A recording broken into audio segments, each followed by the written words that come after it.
حرم مکہ میں ایک آواز گونج رہی تھی کہ یہاں عطا بن ابی رباح کے علاوہ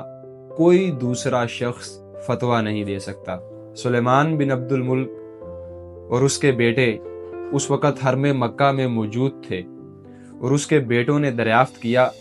کہ یہ کس کے بارے میں آواز لگائی جا رہی ہے۔ ہم تو اس سے پہلے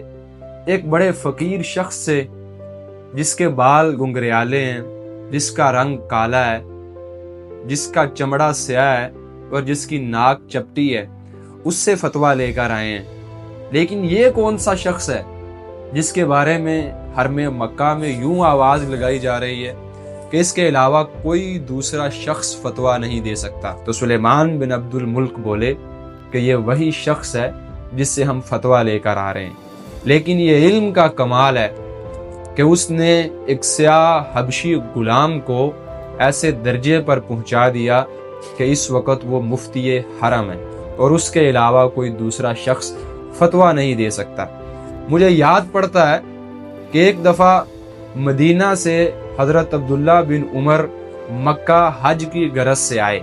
اور لوگ جوک در جوک ان کے گرد اکٹھے ہو گئے اور مناسک حج کے بارے میں مختلف مسائل پر ان سے دریافت کرنے لگے۔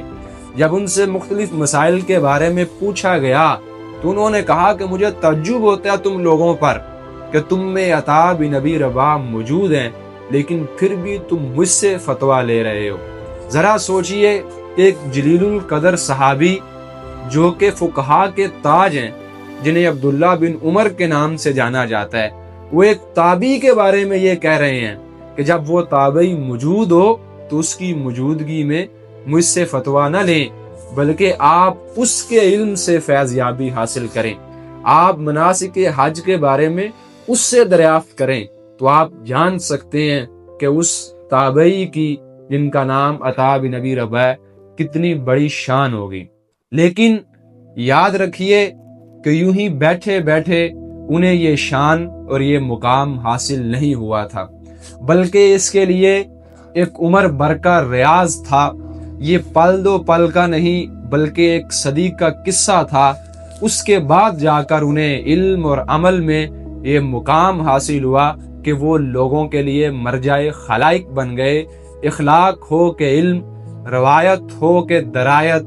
فقہ ہو کہ تفسیر، ہر چیز میں آنے والے اصحاب علم اور طالب علم نے ان کی طرف رجوع کیا اور ان سے مسائل اخذ کیے۔ لوگ انہیں مفسرین کا تاج بھی کہتے ہیں۔ جب ہم تفسیر میں 3 بڑے نام دیکھتے ہیں تو مجاہد، ضحاک کے بعد سب سے بڑا نام عطا بن ابی رباح کا نام آتا ہے، جو ہمیں تفسیر میں سب سے بڑا نام ملتا ہے۔ ادھر یہ سوال پیدا ہوتا ہے کہ وہ اس مقام تک کیسے پہنچے۔ جب ہم ان کے بچپن کی زندگی کو کریدتے ہیں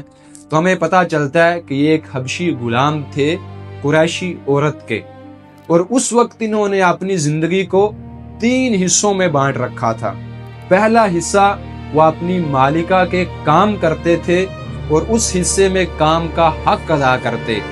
دوسرا حصہ انہوں نے اللہ تعالیٰ کی ذات کی عبادت کے لیے وقف کر رکھا تھا، اور اس میں اس طریقے سے عبادت کرتے کہ دنیا اور ما فیہا سے بالکل گم ہو جاتے اور اپنے آپ کو خالق حقیقی کے سپرد کر دیتے، اور ایسا وقت بھی آتا کہ ان کے پاؤں متورم ہو جاتے۔ اور تیسرا حصہ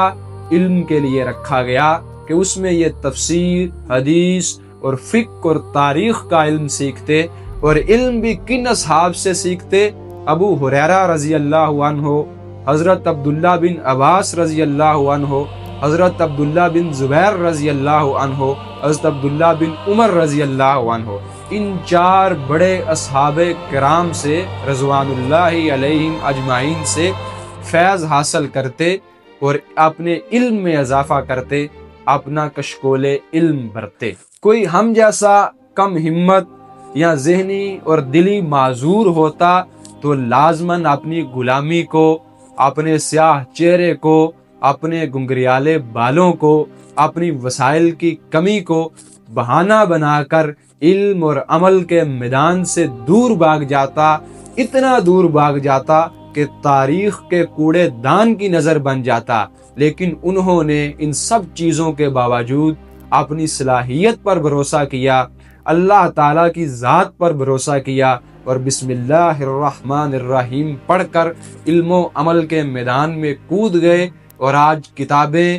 اخلاق، کردار سب کے سب انہی کے علم اور عمل سے بھرے پڑے ہیں اور ان کی عکاسی کرتے ہوئے نظر آتے ہیں۔ اس کے بعد ایک اور چیز تاریخ کے دریچے سے ہم تک پہنچتی ہے کہ وہ کیا چیز تھی جس نے ان کو اتنا عظیم بنا دیا۔ تو وہ کہتے ہیں، جو لوگ ان کے بارے میں روایت کرتے ہیں کہ انہوں نے 2 چیزوں پر قابو پا رکھا تھا۔ پہلی چیز ان کا نفس، کہ وہ کبھی بھی انہیں خواہشات کے بہاؤ میں بہا کر کہیں دوسری جگہ لے کر نہیں جا سکتا۔ ان کا نفس ان پر سواری نہیں کرتا تھا، بلکہ ان کے نفس کی لگام ان کے اپنے ہاتھوں میں تھی، جس طرف چاہتے اس کی مہار کو موڑتے۔ اور دوسری چیز ان کا وقت، کہ کبھی بھی فضولیات میں اور دوسرے تیسرے کاموں میں اپنے وقت کو ضائع نہیں کیا۔ آخر کار 115 ہجری میں وہ وفات پا گئے، اور علم و عمل کا یہ روشن چراغ بظاہر دیکھنے میں تو بجھ گیا، لیکن آج بھی اس کی لو اور حرارت آنے والے لوگوں کے لیے سنگ میل، نشان راہ بنی ہوئی ہے۔ علم و عمل میں اس مقام تک پہنچنے کے لیے انہوں نے جس چیز کا سہارا لیا، اس کو ہم اپنے سامنے دعا، توکل، بھروسہ، عزم اور ہمت کے نام سے رکھ سکتے ہیں۔ اور بعد میں آنے والے اصحاب علم و عمل کے لیے اگر کوئی چیز قابل قدر ہو سکتی ہے تو وہ اللہ تعالیٰ کی ذات کے حضور دعا ہے، بھروسہ ہے،